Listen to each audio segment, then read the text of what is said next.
할렐루야. 요즘 말씀 묵상 어떻게 잘 하고 계시나요? 제가 지난주 그 말씀 묵상하는 법에 대해서 그 수요 영상 예배를 통해 말씀을 드렸더니 두 가지 반응이 있었습니다. 한 반응은 목사님 방법이 너무 도움이 되었다.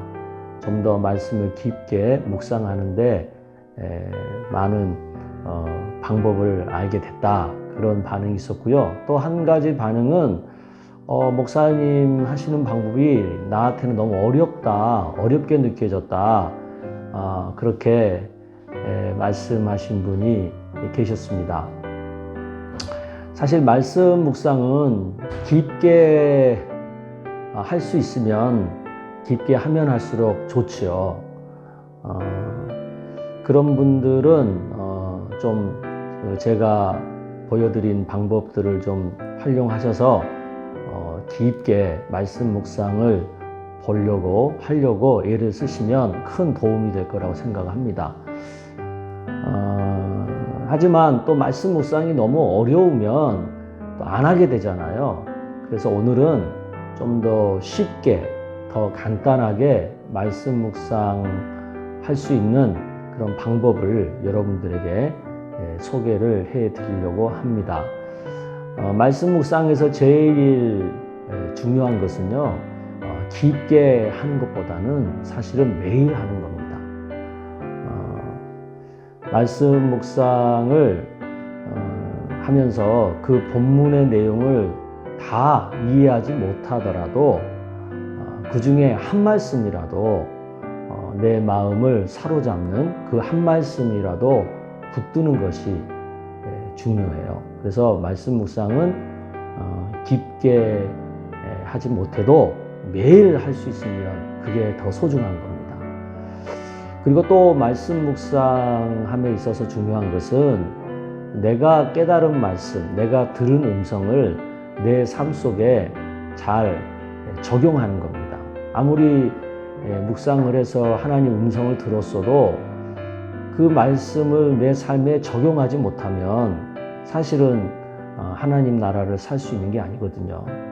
그래서 내 마음을 사로잡은 그 한 말씀 붙들고 그 말씀을 내 삶에 적용해서 하나라도 좋으니까, 또 내 삶의 어느 한 일부분이라도 좋으니까 그 말씀을 행하고 사는 것, 그것이 너무나도 소중한 거죠. 그래서 오늘은 말씀 묵상을 좀 쉽게 간단하게 하실 수 있는 그런 방법을 여러분에게 소개해 드리려고 합니다. 먼저 말씀 묵상집을 활용하는 겁니다. 제일 좋은 것은 성경 자체를 가지고 직접 성경 말씀을 읽으면서 말씀 묵상하는 게 제일 좋습니다. 하지만 그만한 성경적 지식이 부족하거나 또 아니면 그 정도의 믿음의 수준이 아직 도달하지 못했으면, 또 그만한 시간이 안 되면 말씀 묵상집을 활용하는 것이 좋습니다. 시중에 많은 말씀 묵상집들이 나와 있거든요. 그 중에 이제 저희 교회는 매일 성경을 가지고 예배와 선교로 우리가 말씀 묵상을 하고 있죠. 그래서 예선을 활용하는 것이 좋다라는 말씀을 드리고 싶고요. 둘째는 말씀 묵상하기 전에 성령 하나님의 도움을 간절히 구하는 겁니다. 성경이 기록될 당시에도 성령께서 함께 하신 것처럼 그 성경을 깨닫는 데도 성령의 도우심이 절대적으로 필요합니다. 그래서 우리는 말씀 묵상 전에 성령께서 우리가 잘 말씀을 이해하고 깨달을 수 있도록 도와달라고 꼭 기도해야 한다는 것 잊지 마시기를 바랍니다. 그리고 이제 말씀 묵상집, 즉 우리 같은 경우는 예선이죠. 예선을 그냥 읽으시면 됩니다. 말씀 묵상집의 내용을 쭉 읽으세요. 먼저 성경 본문을 읽으시고 그 다음에는 그 내용을 설명하고 있는 설명 부분을 읽으시면 됩니다. 이해하지 못해도 그냥 넘어가세요. 이해하는 것만큼 이해하시면서 쭉 읽으시면 되는 겁니다. 이때 읽으시면서 특별히 내 마음을 자극하는, 또 내 마음을 감동시키는 어떤 단어나 문구나 어떤 한 문장을 줄을 쳐가면서 표시를 해가면서 읽으시는 거예요.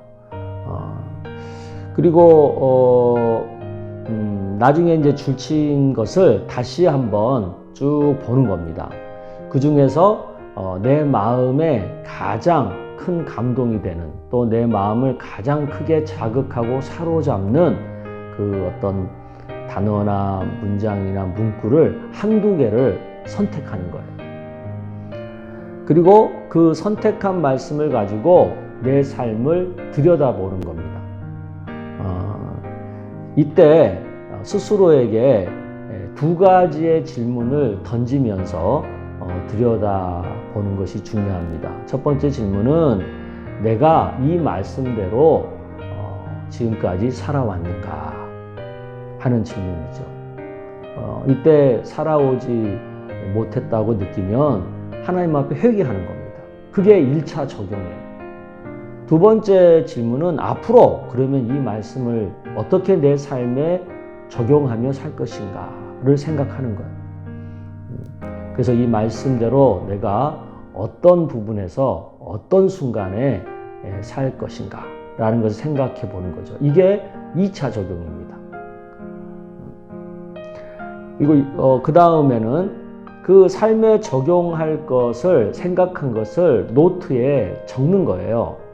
이때 한두 문장으로 적는 것이 좋습니다. 뭐 한 3문장, 4문장도 상관없는데 최대한 간단하게 적는 것이 중요합니다. 이렇게 이제 적었으면 그 기록된 것을 가지고 기도하는 겁니다. 그 말씀이 내 삶 속에 잘 적용될 수 있도록, 그 말씀대로 내가 삶에 잘 적용할 수 있도록 성령께서 도와달라고, 함께 해달라고, 깨닫게 해달라고 기도하는 거죠. 그리고 주기도문으로 마치면 되는 겁니다. 그러면 오늘은 저와 함께 한번 직접 같이 이런 방법으로 묵상을 해보면 좋겠어요. 오늘 본문이 마가복음 5장 1절에서 20절까지의 본문이거든요. 이 본문을 가지고 우리가 한번 이렇게 묵상을 해보도록 그렇게 하겠습니다. 마가복음 5장 1절에서 20절 오늘 본문 우리 같이 읽으면서 또 줄도 치면서 한번 묵상을 시작해 보겠습니다. 1절입니다. 예수께서 바다 건너편 거라사이냐 지방에 이르러 배에서 나오심에 곧 더러운 귀신 들린 사람이 무덤 사이에서 나와 예수를 만나니라. 그 사람은 무덤 사이에 거처하는데 이제는 아무도 그를 쇠사슬로도 맬 수가 없으니 이는 여러 번 고랑과 쇠사슬에 매었어도 쇠사슬을 끊고 고랑을 깨뜨렸음이러라. 그리하여 아무도 그를 제어할 힘이 없는지라. 밤낮 무덤 사이에서나 산에서나 늘 소리를 지르며 돌로 자기의 몸을 해치고 있었더라. 그가 멀리서 예수를 보고 달려와 절하며 큰 소리로 부르짖어 이르되 지극히 높으신 하나님의 아들 예수여, 나와 당신이 무슨 상관이 있나이까? 원하건대 하나님 앞에 맹세하고 나를 괴롭히지 마옵소서 하니, 이는 예수께서 이미 그에게 이르시기를 더러운 귀신아 그 사람에게서 나오라 하셨습니다. 이에 물으시되 내 이름이 무엇이냐? 이르되 내 이름은 군대니 우리가 많음이다 하고 자기를 그 지방에서 내보내지 마시기를 간구하더니 마침 거기 돼지의 큰 떼가 산 곁에서 먹고 있는지라. 이에 간구하여 이르되 우리를 돼지에게로 보내어 들어가게 하소서 하니 허락하신데 더러운 귀신들이 나와서 돼지에게로 들어가매 거의 2,000마리 되는 떼가 바다를 향하여 비탈로 내리달아 바다에서 몰사하거늘. 치던 자들이 도망하여 읍내와 여러 마을에 말하니 사람들이 어떻게 되었는지를 보러 와서 예수께 이르러 그 귀신 들렸던 자 곧 군대 귀신 집혔던 자가 옷을 입고 제 정신이 온전하여 앉은 것을 보고 두려워하더라. 이에 귀신 들렸던 자가 당한 것과 돼지 일을 본 자들이 그들에게 알림해 그들이 예수께 그 지방에서 떠나시기를 간구하더라. 예수께서 배에 오르실 때에 귀신 들렸던 사람들이 함께 있기를 간구하였으나 허락하지 아니하시고 그에게 이르되 집으로 돌아가 주께서 내게 어떻게 큰 일을 행하사 너를 불쌍히 여기신 것을 내 가족에게 알리라 하시니 그가 가서 예수께서 자기에게 어떻게 큰 일 행하셨는지를 데가볼리에 전파하니 모든 사람이 놀랍게 여기더라. 이제 이렇게 성경 본문을 이제 읽었잖아요. 그 다음에 이제 이어서 옆에 이제 설명 부분을 또 우리가 같이 읽도록 하겠습니다. 뭐 어렵게 생각하지 마시고요. 그냥 천천히 한번 또 읽어보겠습니다. 말 못하는 존재들의 목소리가 되시고 그들의 발휘되지 못한 이야기를 들어주십니다. 하나님이 그렇다는 거죠. 오랜 기간 악한 영에 눌려있던 한 남자는 예수님을 보고 지옥 같은 삶을 벗어날 수 있는 절호의 기회가 왔음을 직감했을 테지만 그의 의지는 자신의 것이 아니었습니다. 예수님은 그의 내면 깊숙이 내뱉지 못한 소원을 아시고 더러운 영에게 나오라고 명하십니다. 지금도 예수님은 말할 통로가 없거나 침묵을 강요하는 악한 세력에 굴복하여 마음의 소리를 토해낼 수 없는 이들을 위해 그들의 마음을 듣고 그들의 목소리가 되라고 우리를 보내십니다. 그들의 마음을 듣고 그들의 목소리가 되라고 우리를 보내십니다.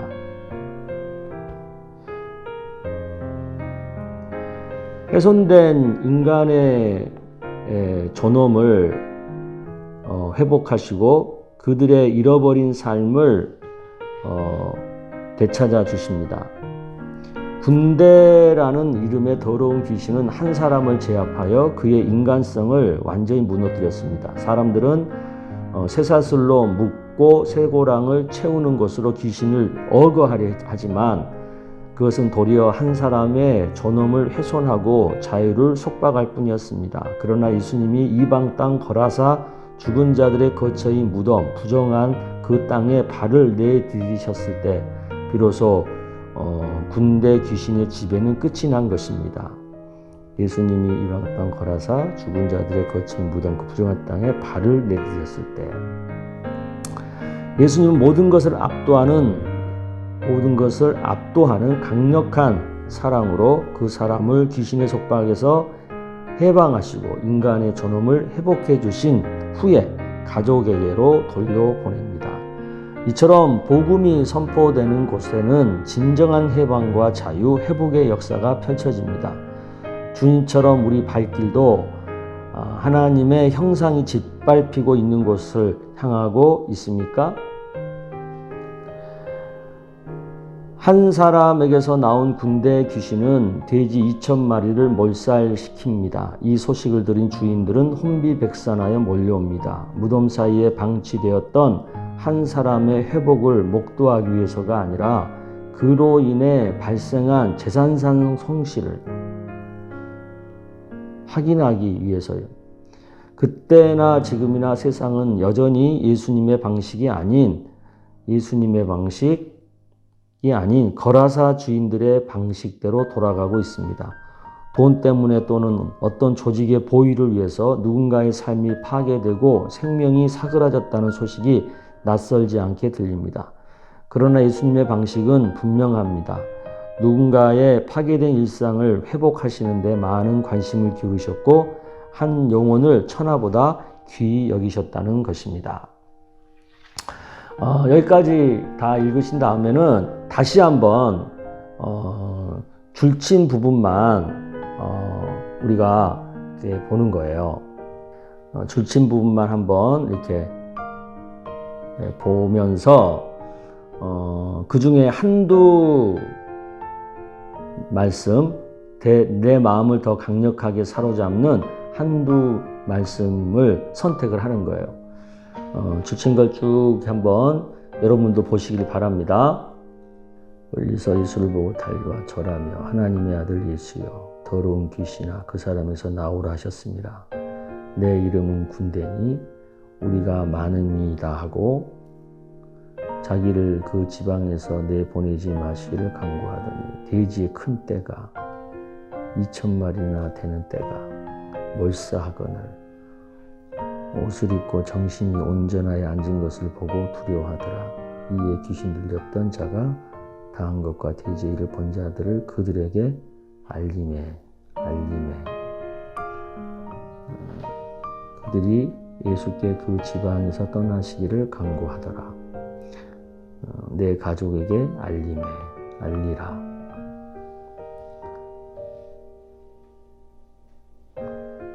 오랜 기간 영에 눌려있던 한 남자는 예수님을 보고 저로 이 기회가 왔음을 직감 그의 의지는 자신의 것이 아닌 이들을 위해 그들의 마음을 듣고 그들의 목소리가 들하고 우리를 보내신 예수님이 이방 땅 거라사 죽은 자들의 거처인 무덤 부정한 그 땅에 발을 내디셨을 때 예수님 모든 것을 압도하는 사랑으로 해방하시고 회복해 주시고 가족에게로 돌려보내 주시고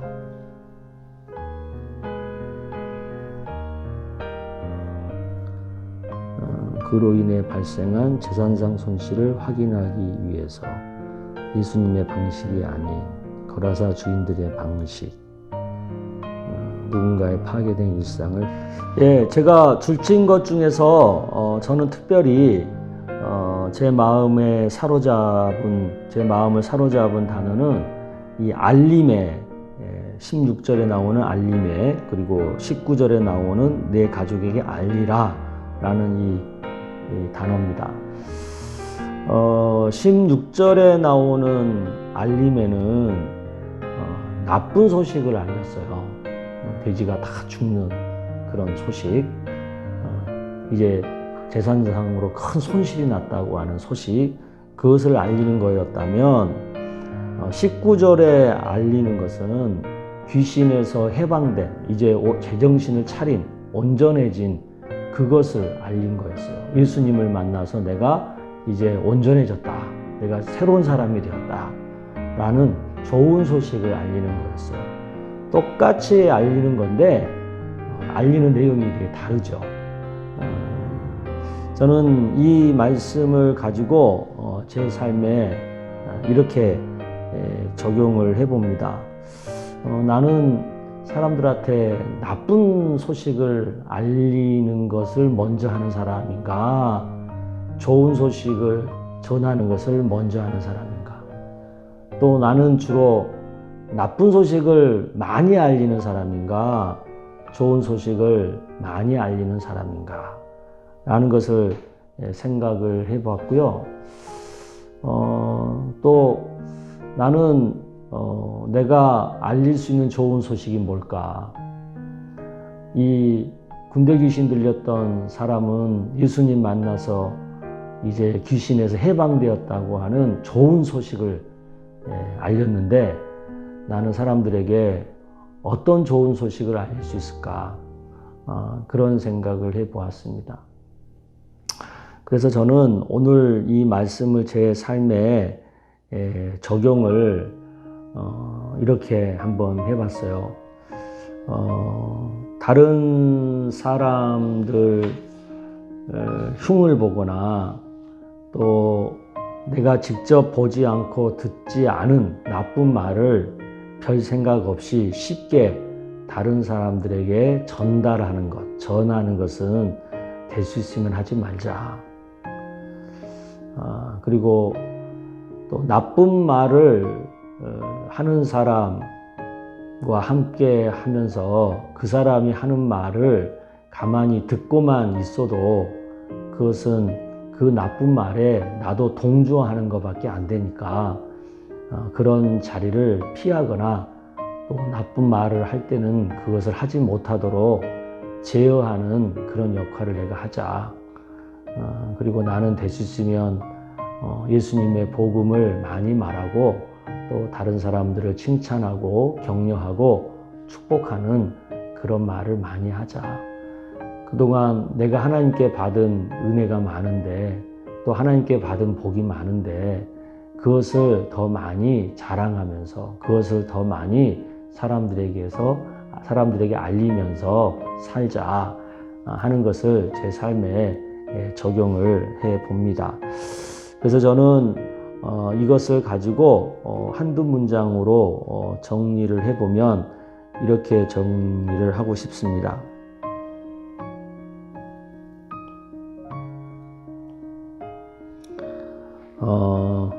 나쁜 말은 피하고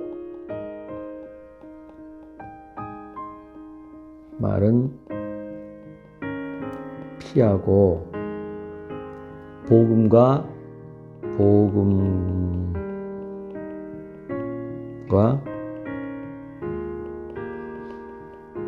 축복의 말은 많이 하자.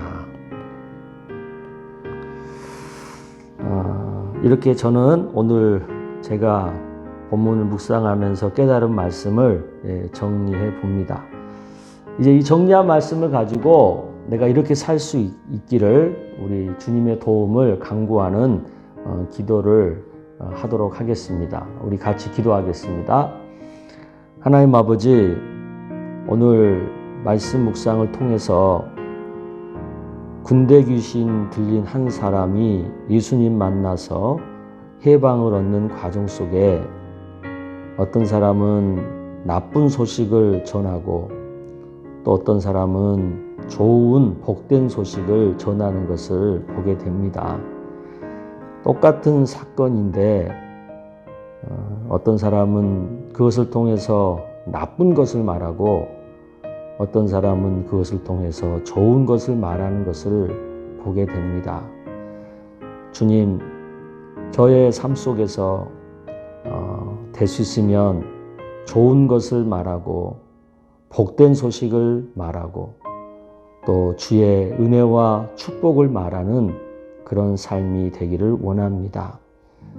자꾸 나쁜 소문과 나쁜 평을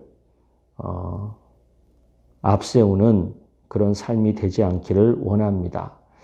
오늘 하루의 삶 속에서도 나쁜 말을 하는 사람은 멀리하고 나쁜 소문을 가지고 험담하는 그 자리는 피하고 사람을 만나면 그 사람을 칭찬하고 축복하고 또 기회가 되면 내가 받은 하나님의 은혜를 간증하는 그런 만남들이 많이 있는 하루가 되기를 원합니다. 우리 주님이 도와주시옵소서. 예수님의 이름으로 기도드리옵나이다. 아멘. 이렇게 말씀 묵상을 간단하게 할 수 있습니다. 얼마든지 말씀 묵상집을 활용해서 짧은 시간에 내 마음을 사로잡는 말씀을 만날 수 있고요. 또 그 말씀을 삶에 적용할 수 있습니다. 이렇게 매일매일 사는 것이 곧 하나님 나라를 사는 겁니다. 하나님 말씀의 통치를 받고 사는 겁니다. 그렇게 어려운 것이 아니니까 우리 성도님들도 한번 이렇게 말씀 묵상하는 삶을 시작해 보시고 어쩌다 한 번씩 하는 것이 아니라 매일매일 할 수 있도록 한번 노력해 주시면 감사하겠습니다. 다음 이 시간에는 가능할지는 모르겠는데 그 말씀 묵상을 좀 잘하고 계시는 몇 분과 함께 말씀 묵상을 어떻게 하는지 또 어떤 은혜를 받는지를 나누는 그런 시간을 가져볼까 합니다. 100% 확실한 건 아니에요. 한번 저희들이 접촉을 해보고 가능하면 그런 기회를 만들어 보려고 합니다. 그때까지 말씀 묵상 잘 하시고 주의 능력으로 승리하는 삶을 사시기를 주의 이름으로 축복합니다. 네, 감사합니다.